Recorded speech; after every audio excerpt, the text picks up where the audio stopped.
Hi mga mamshi, long time no vlog at sobrang namiss ko talaga mag-upload ng mga videos at eri nga ni maaga pa lamang kanina pabalik-balik na ako din sa bahay at ako nga ni wala na halos gawain dahil ako'y nakapaglaban na kahapon at nakapaglinis naman ako din sa bahay. Matagal na nga ning pabalik-balik sa aking newsfeed yung mga video baga ng nagawa ng talbos ng kamote chips kaya nga ni ngayon ay asubukan ko at atry ko kung masarap nga ni iyon. At eri nga ni ako'y nanguha na din ng mga dahon ng talbos ng kamote at talaga namang ang pinili ko dito ay yung medyo malalaki, yung katamtaman lamang baga at mas maganda yung gawin na kamote chips. Dini nga ni pala sa amin ay nung mga nakaraan, sobrang lamig talaga ng panahon at para talaga kaming nasa Bagyo, yun.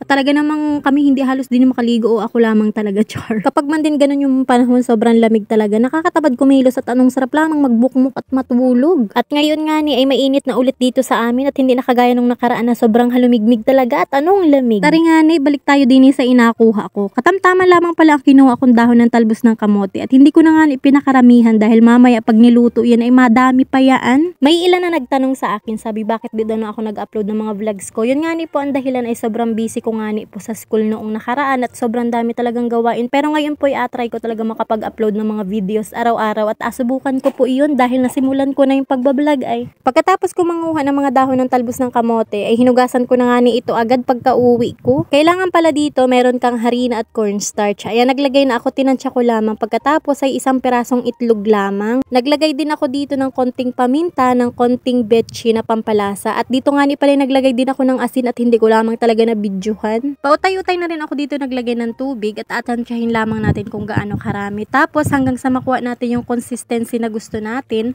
ay matigil na tayo sa paglagay ng tubig. Yung ganyang itsura baga o, halu-haluin lamang natin. Syempre magamit tayo ng tinidor dyan at halu-haluin natin, mekos-mekos natin yan insan. Ayan, kapag ganyan na yung itsura niya ay pwede na natin yan ilagay yung mga talbos ng kamote at pwede na tayo magprito. Siguraduhin lamang natin mamshi na mainit na yung mantika sa kawali bago natin ilagay itong mga dahon ng kamote para mas maganda ito kapag naluto na. At ayan, ganyan lamang ang agawin natin. Isa-isa natin silang alagay dyan sa kawali. Tapos ahintayin lamang natin mag golden brown. Yung gusto mo bagang luto, kung anong gusto mo, yung sobrang crispy talaga. Depende sa iyo kung anong gusto mo at pwede na yun. Pag na golden brown, okay na yun at luto na yun. Nakailang salang din pala ako dito at akala ko nga ni akaunti lamang ering maluluto ko pero marami pala eri.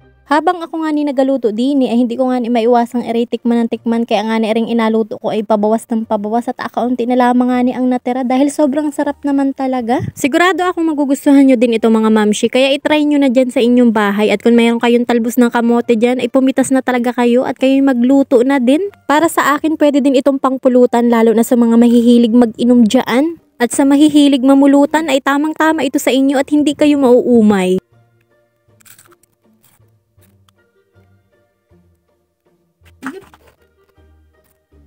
O diga sa katakawan hindi makapaghintay ay napasok na nga ni ang aking nguso. Meron pa pala ako ditong last na asalang, eri nga na yung huling-huli na at talaga naman sobrang dami ko din palang nagawa dun sa kakaunting pinitas kong talbos ng dahon ng kamote. At eri nga na yung finished product, dahon ng talbos ng kamote chips. So ayan mga mamshi, ako nga na itapos na magluto at talaga namang halos maubos na nga na ering aking kamote chips habang ako'y nagaluto at talaga namang ako'y takam na takam.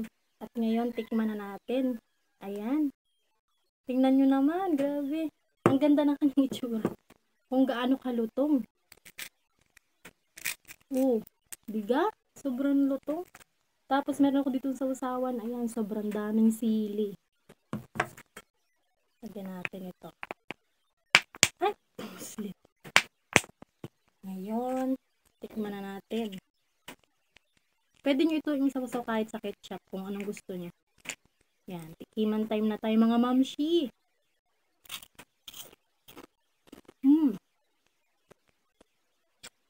Ang lutong.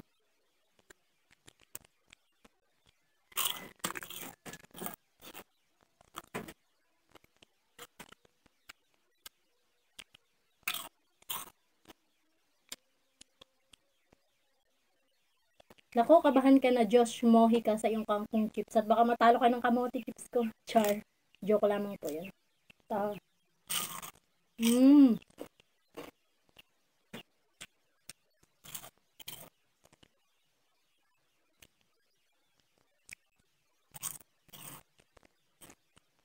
Masarap. Tapos may suka.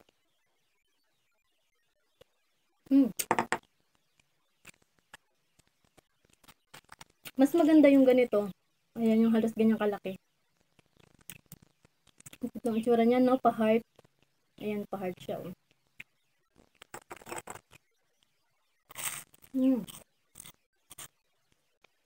Ang sarap mga mamshi.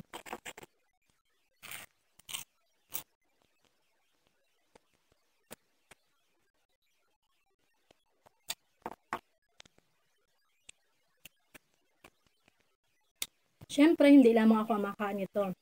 Papatikim din natin yung kapatid ko at si Lola para naman matikman nila itong kamote chips. Dahil ang sarap talaga nito. Pwede rin siyang pang-ulam, ha. So, ayan mga mamshi, kasama natin ngayon ang aking Lola, si Lola Paulina, Lola Pauling. Lola, tikman mo yan. Hindi, kagatin mo nga kung kaya mo. Ako nga. Kagati. Wow! Lutong. Wakan mo. Wakan. Malutong. Wakan mo, tikman mo. Sarap yan. Nakatingnan mo ako.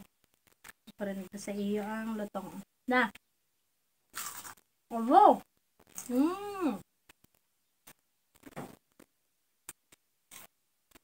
Ang sarap.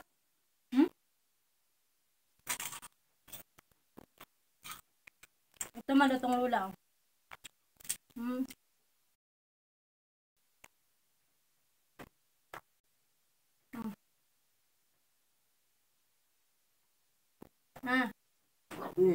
Malutong. Oh, di ka malutong. Nakagat ni Lula. So, ano pang hinihintay yung mga mamshi, try nyo na rin ito at pwede din ito sa mga kids ninyo na ayaw kumain ng gulay. So, yun lamang po for today's video. And don't forget to follow my page. Thank you. Bye-bye.